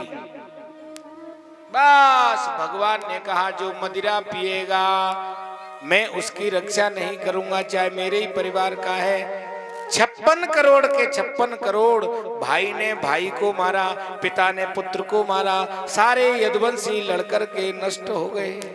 क्यों? कि मदिरा पी। फिर 9 योगेश्वरों का संवाद है, उससे पूर्व में वसुदेव जी को ज्ञान दिया। बड़ा सुंदर उपदेश है 11 स्कंद में। दुर्लभो मानसो देहो देहिनाम क्षण भंगुरा तत्रापि दुर्लभम मन्ये वैकुंठ प्रिय दर्शनम। संसार में सबसे दुर्लभ मानव देह है तो बड़ी अच्छी, पर क्षण भंगुर है। पता नहीं है कब जाने का अवसर आ जावे, क्या पता एक क्षण बाद कैसा आएगा। और सबको जाना है दुनिया में। न बच्चे को पंडित वेद पढ़े, न बच्चे को ऊंचे चढ़ाए अटा, न बचे को जंगल बास किए, न बचे को शीस रखाए जटा। यह 3 दिना के लिए तुलसी और नाहक में ही ठाट ठटा। रटले रसना हरि नाम हरि नहीं, आए सवेरे ही काला लटा। तो आखिर में इसका पता नहीं है कब है तो क्या हो इसमें। बोले सर्वोत्तम है सत्संग, संतों का मिलना, भक्तों का मिलना ही सबसे बड़ा अवसर है भैया। कल्याण तभी हो जाता है जब संतों का सानिध्य जीव को मिलता है। क्या करना चाहिए, भक्त के लक्षण बताए हैं, बड़े सुंदर बताए हैं। वैसे तो भक्तों के इतने लक्षण हैं, पूरी चर्चा करें पर सार में कहा। नारद भक्ति सूत्र नाम का एक ग्रंथ है, नारद जी ने संपूर्ण भक्ति को सूत्र रूप में व्याख्यायित किया है। भक्ति क्या है? तदर्पिता खिलाचारिता, जो कुछ भी करे प्रभु के लिए करे, भगवान के लिए करता चले सारे कर्मों को। और भागवत में भी यही कहा, कायेन वाचा मनसेन्द्रियर्वा बुद्ध्यात्मना भानुसृत स्वभावा। करोति यत् यत् सकलः परस्मै नारायणायेति समर्पयेत। काया से, मन से, वचन से जो कुछ भी करे भगवान को अर्पित कर तो चले। सबसे पहले गुरुदेव की शरण में जाएं।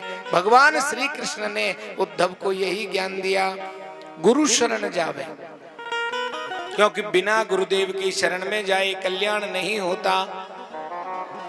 फिर वो जो मंत्र दें, जो पूजा की विधि उपासना का क्रम बतावें, विश्वास पूर्वक उस पर चलता रहे,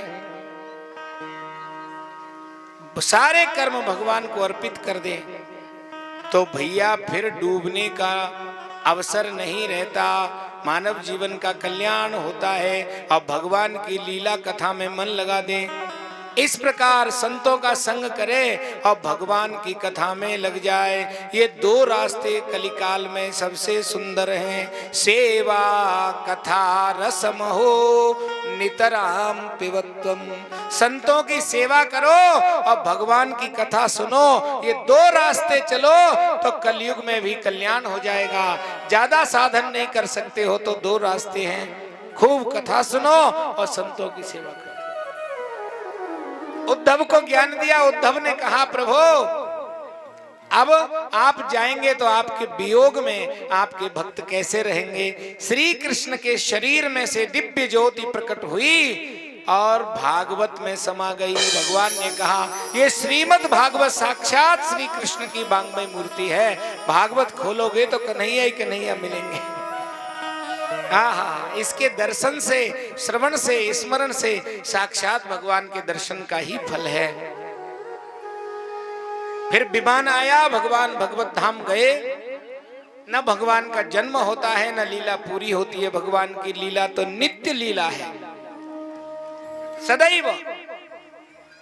इस प्रकार सुखदेव जी ने राजा परीक्षित से कहा, राजा मैंने तुझे सुना दिया, वज्रनाभ को बना दिया मथुरा का राजा, द्वारिका डूबी, केवल भगवान का मंदिर रहा। और इधर पांडवों ने प्रयाण किया तो परीक्षित राजा बना हस्तिनापुर का। बोले, राजा परीक्षित, मैंने तुझे कृष्ण कथा सुना दी है, अब बता तुझे और क्या सुनना है। आगे कलयुग आएगा, उसका भी वर्णन है, बहुत सारा है। गोरों का राज्य आएगा, मौन राज्य आएगा, ये आजकल जो चल रहा है उसका भी संकेत भागवत के बारे में स्कंद में है।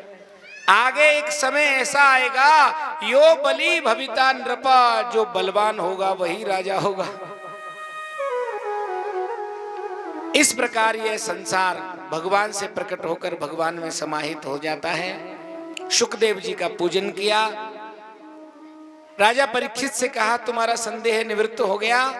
बोले, महाराज आपकी कृपा से मैं तो नारायण रूप हो गया हूँ। शुकदेव जी चले गए। परीक्षित को तक्षक डसने आया, शरीर को डसा, लेकिन दिव्य शरीर प्राप्त हो गया, चतुर्भुजी हो गया, शंख चक्र गदा नारायण के रूप वाला, अब विमान में बैठा और कहाँ गया? भूर्भुव स्व महाजन तप सत्यलोक ब्रह्मा का, उसको भी पार करके और भगवान के दिव्य धाम में चला गया। कौन सा? ना तद्भासयते सूर्यो न शशांको न पावक। उस धाम में यद गत्वा न निवर्तन्ते, जहां से कोई लौटता नहीं। तो ब्रह्मा जी को आश्चर्य हो गया, ये तो सर्प ने डसा है। सर्प के दंश को भी अकाल मृत्यु कुछ लोग मानते हैं भैया। सर्प दंश से मरा परीक्षित, फिर भी ब्रह्मा जी के लोक से ऊपर गया। इसने कौन सा पुण्य कर्म किया? लोगों ने कहा भागवत सुन ली। तो ब्रह्मा जी को आश्चर्य हुआ, भागवत का इतना फल।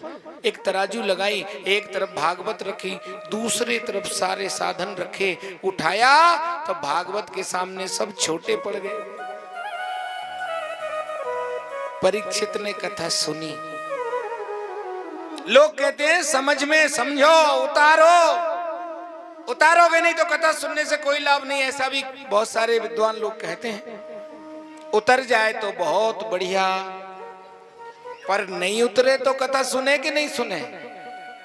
बताओ। कथा तो हाँ 20 बार तो हमने सुन ली, कोई परिवर्तन तो हुआ नहीं। अब सुनना जारी रखना चाहिए कि छोड़ देना चाहिए? बताओ। लोग यही तो कहते हैं, कुछ बदलाव किया? 20 साल से कथा सुन रहे हो, बाँच रहे हो, क्या बदलाव है? सुन रहे हो, क्या बदलाव है?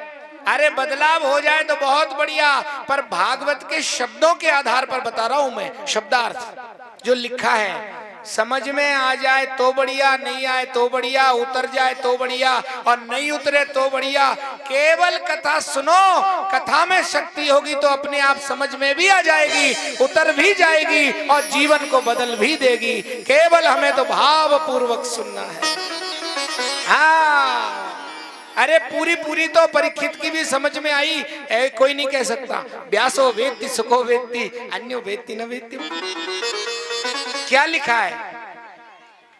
असारे संसारे विषय विष संगाकुल धिया क्षणार्धम क्षेमार्थम पिबत शुक गाथा तुलसुधा किमर्थम व्यर्थम भो व्रजत कुपथे कुसित कथे परीक्षे साक्षिया श्रवण गति मोक्त्युक्ति कथने। परीक्षित इस बात का साक्षी है। किस बात का? श्रवण गति, केवल समझने सुनने मात्र से ब्रह्मा के लोक से ऊपर हो गया। ये नहीं लिखा समझ के हो गया, के उतार के हो गया, ये नहीं लिखा है। श्रवण गति मुक्त्युक्ति कथने, केवल सुना और ब्रह्मा के लोक से ऊपर हो गया। परीक्षित साक्षी तो उतर जाए तो बढ़िया। अरे देवी दुर्गा सप्तशती में लिखा है श्रुतम हरति पापानी तथा रोग्यम प्रेक्षति। सुनने का ही फल है। इसलिए भैया कली काल में भगवान की कथा में मन लगाओ। कथा ही कल्याणकारी मार्ग है। और मार्कंडेय के प्रलय का दर्शन कराया सूत जी को। सारा ब्रह्मांड भगवान से निकलकर भगवान में ही समाहित हो जाता है। फिर संक्षेप में अनुक्रमणिका भागवत की है। पहले 6 अध्याय में महात्म्य पद्म पुराण का है।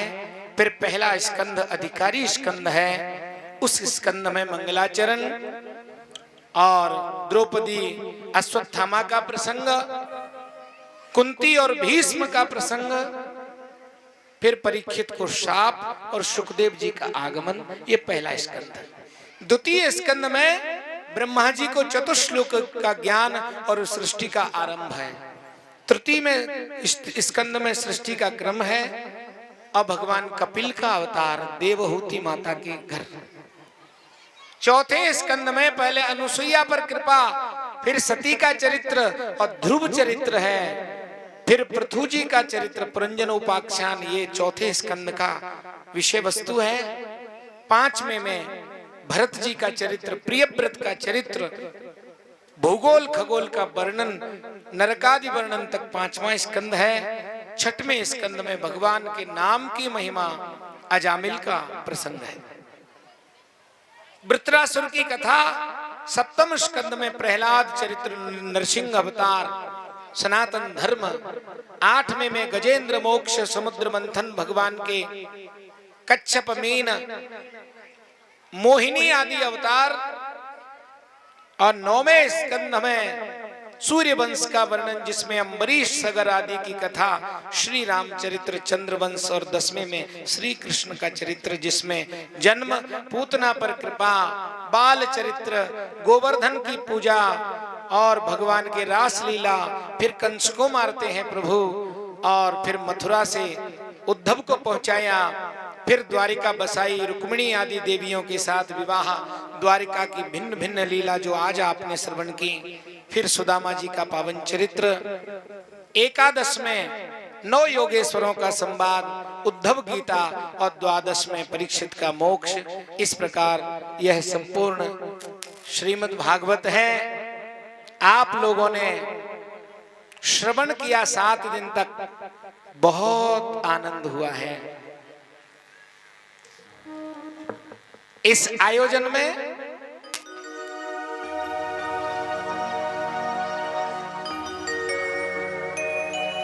इतना आनंद बरस रहा है,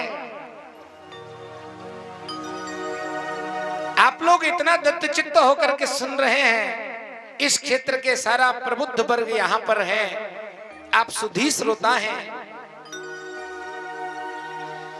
आपकी भक्ति को देख करके मेरा मन आह्लादित है, और माता बहनें तो ऐसे बैठी हैं कि अभी भी कथा और 1 घंटा चलाएं तो भी चलती रहे। आपकी भक्ति को प्रणाम करता हूं। बहुत सुंदर ये संयोग बना। हमारे आदरणीय परीक्षित जी,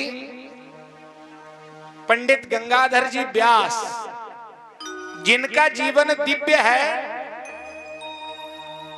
और औरों के लिए प्रेरणादायक है, भगवान की कृपा से अभी 99 में आप बसंत देखा है, 99 वर्ष की आयु है।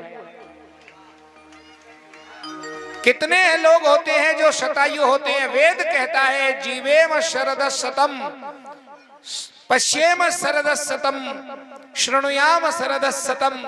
100 वर्षों तक कानों से सुनूं, आंखों से देखूं, वाणी से बोलूं।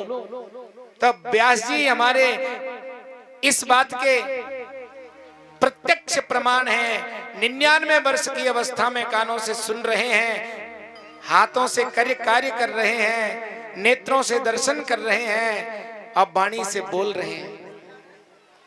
बंधुओं, अनेक जन्मों के पुण्य होते हैं, तब जाके ऐसा अवसर आता है। और इस अवसर पर आकर उनके मन में संकल्प हुआ कि श्रीमद् भागवत का मैं आयोजन करवाऊं। इससे पहले व्यास जी के बारे में इतना निकटता से जानने का मुझे तो अभी अवसर मिला।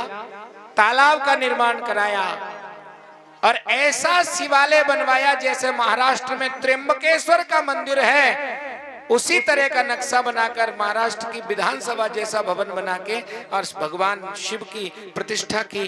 कल सारी रात सहस्त्र धारा से अभिषेक किया है। तालाब बनवाया। बंबई में रहते थे तो तीर्थ यात्रियों की सेवा में क्या क्या करते थे आप सब मुझसे अधिक जानते हैं। हम सबके बीच में ऐसी विभूति ये हम सबके लिए बहुत आनंद का विषय है।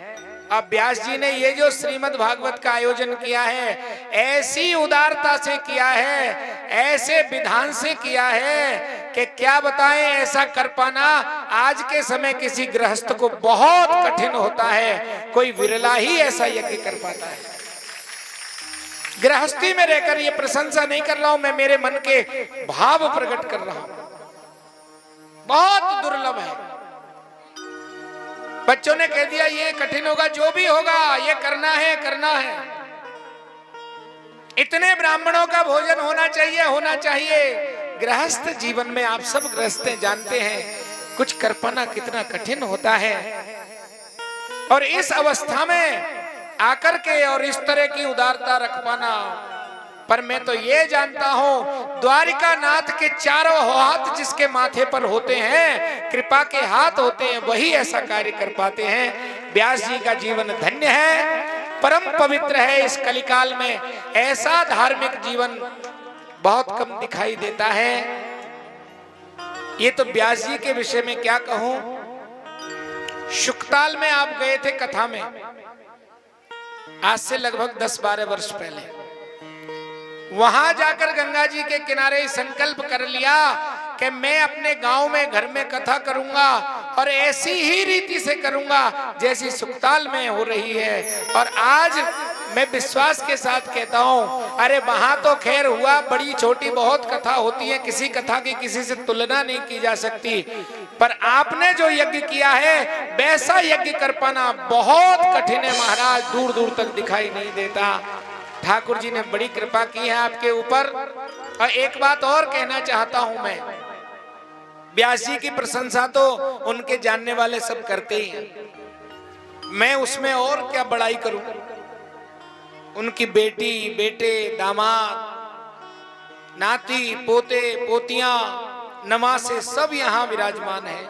दूर दूर से सब आए हैं समय निकालकर, सारे कुटुंब को लेकर उन्होंने यज्ञ किया। भाई, बंधु, मित्र, परिवार, रिश्तेदार, बेटा, बहू, सब।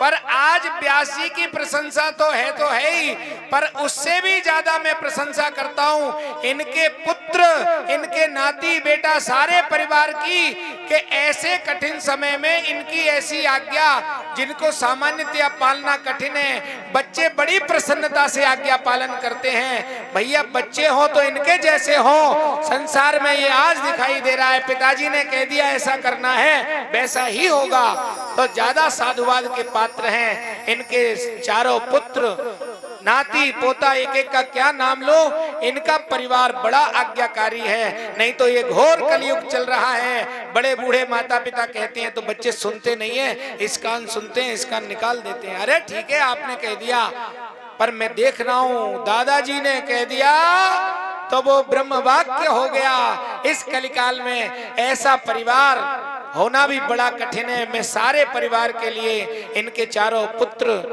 पुत्री, पुत्रवधू, पोते, पोतियां, सारा कुटुंब, सबके लिए इस व्यासपीठ से मैं मंगल कामना करता हूं। हे सर्वांतर्यामी भगवान, इनका सारा परिवार धन धान्य से संपन्न हो, फले फूले और सदा सदैव भगवान के भक्ति के कार्यों में अग्रसर हो, ये सदा सुखी रहें, ऐसी भगवान से मैं प्रार्थना करता हूं। और आप सब इस क्षेत्र के विद्वज्जन, ज्ञानी जन, पढ़े लिखे प्रबुद्ध जन यहाँ विराजमान हैं। बहुत आनंद से आपने कथा श्रवण किया। इतनी भारी संख्या में ग्रीष्म में आए, वर्षा भी हुई, माता बहनें बैठी रहीं, दत्त चित्त होकर के कथा सुनी, मुझे बहुत आनंद प्राप्त हुआ। मेरे लिए भी ये बहुत सौभाग्य और हर्ष का विषय है कि आप सबके मध्य में मुझे भगवान के गुणानुवाद कहने का अवसर मिला, क्योंकि मैं इंदौर चला गया हूं। वैसे भारत के भिन्न भिन्न प्रांतों में कथा कहने का अवसर मिलता है, राजस्थान, यूपी, एमपी, महाराष्ट्र, गुजरात आदि, पर भैया अपने घर में, अपनी जन्मभूमि में, अपने क्षेत्र में आकर के जो आनंद का अनुभव होता है वो तो भैया स्वर्ग में भी नहीं हो सकता। यद्यपि मुझे यहाँ आने का अवसर नहीं मिला है ज्यादा मंडरायल क्षेत्र में, तो यहाँ आकर आपके समक्ष कथा सुनाने का अवसर मिला और आपको कथा सुना करके मुझे बहुत आनंद और आह्लाद प्राप्त हुआ है। मैं, आपने जो भी अच्छा सुना वो भगवान की कथा, और जो अच्छा नहीं लगा वो वक्ता के अपने मन की बात है, ऐसा मान करके आप समझें। और आप भगवान की कथा सुन रहे हैं, आपके हृदय में इस समय साक्षात श्री कृष्ण विराजमान हैं, तो आप मुझे भी आशीर्वाद दीजिए कि निरंतर मैं अपनी वाणी से भक्तों के मध्य भगवान का गुणानुवाद करता रहूं। अब ये कथा विराम की ओर है, ज्यादा मैं क्या कहूंगा, एक श्लोक कह रहा हूं, उसको आप लोग दोहराइए। नाम संकीर्तनम यस्य, नाम संकीर्तनम यस्य, सर्व पाप प्रणाशनम, सर्व पाप प्रणाशनम, प्रणामो दुख शमनः, प्रणामो दुख शमनः, तम नमामि हरिं परम, तम नमामि हरिं। ओम विष्णवे नमः, ओम विष्णवे नमः, ओम विष्णवे नमः, ओम विष्णवे नमः, ओम विष्णवे ओम विष्णवे नमः। बोलिए वृंदावन बिहारी लाल की। सर्वे भवन्तु सुखिनः, सर्वे सन्तु निरामयाः, सर्वे भद्राणि पश्यन्तु, मा कश्चित् दुःख भाग् भवेत्। अब बताइए।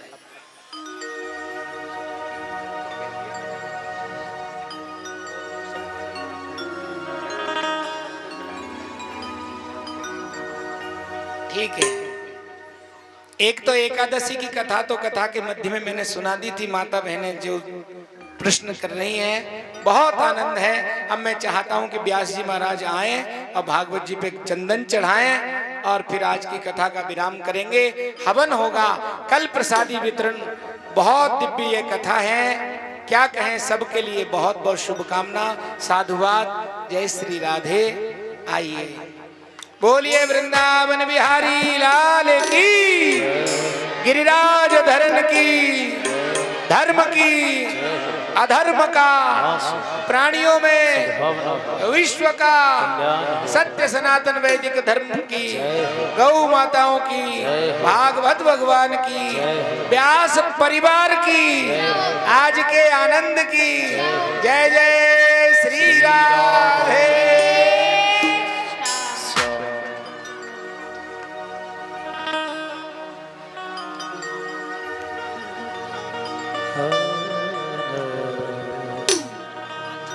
आइए चंदन चढ़ाएंगे भागवत जी पे व्यास जी, फिर कीर्तन होगा और आरती होगी, फिर प्रसाद।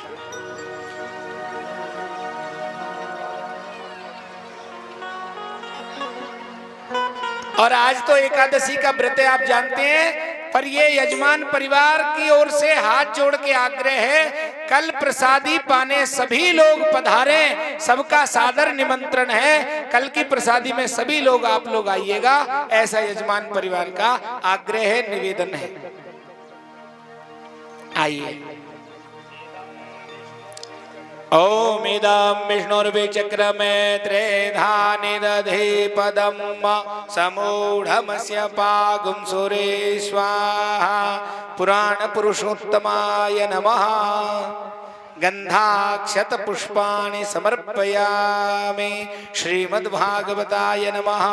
ध्येयं सदा परिभवग्नमभीष्टदोहं तीर्थास्पदं शिवविरिञ्चिनुतं शरण्यं भृत्यार्तिहं प्रणतपालभवाब्धिपोतं वन्दे महापुरुषते चरणारविन्दम्।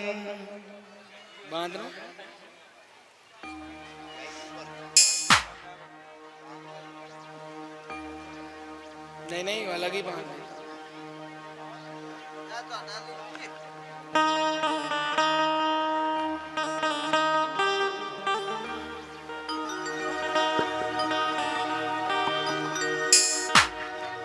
अनमोल तेरा जीवन, अनमोल तेरा जीवन, यूं ही गवा रहा है। किस ओर तेरी मंजिल, किस ओर जा रहा है। अनमोल तेरा जीवन यूं ही गवा रहा है। किस ओर तेरी मंजिल, किस ओर जा रहा है। अनमोल तेरा जीवन,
जय जय गोविंदा गोपाला मुरली मनोहर नंदला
सभी लोग खड़े हो जाएं, आरती करेंगे। कर्पूर गौरम करुणावतारम संसार सारम भजगेन्द्रहारम सदा वशनं प्रदयार वन्दे भवानी सहितं नमामि।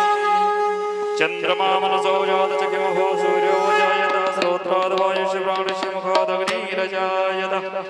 आरती अति पावन पुराण की धर्म भक्त विज्ञान खान की आरती अति पावन पुराण की धर्म भक्त विज्ञान खान की धर्म भक्त विज्ञान खान की महापुराण भागवत निर्मल पुराण भागवत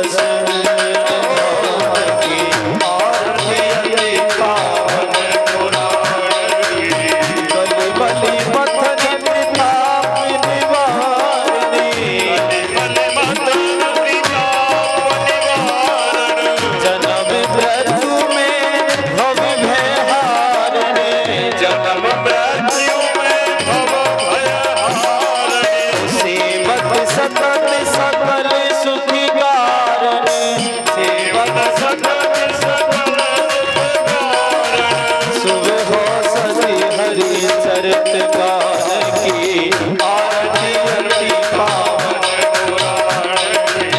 विषय विलास विमोह विनाशिनी विमल विराग विवेक विकासिनी भगवत तत्व रहस्य प्रकाशिनी परम ज्योति परमात्म ज्ञान की आरती